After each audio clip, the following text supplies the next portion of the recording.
Hi everyone, and welcome to another video of Linux for Absolute Beginner. My name is Tia from DevOps Easy Learning, and today we'll be going through what is an absolute path, right? I have a table here. It's not what is a absolute path, but what is an absolute path. Let me go ahead and kind of make a little adjustment here. And what is an absolute path, right? Absolute path. Anything that basically starts from the root file system and go to the actual object is called an absolute path, right?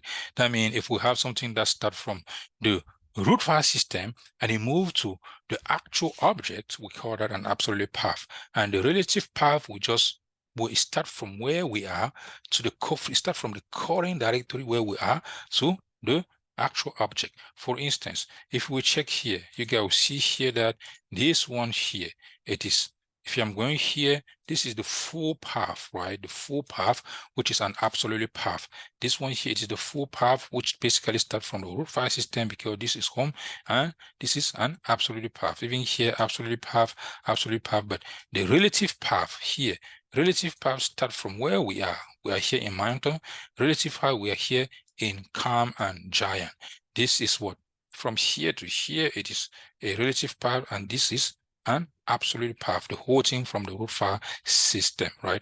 Very simple, because sometimes at the interview, they might ask you this question: what is the difference between the relative path and also the absolute path, right? The main difference is that the relative path basically start from the root file system till the actual object, while the absolute path, start from the root file system to the actual object, while the relative path basically start to the current working from the current working directory to the actual object.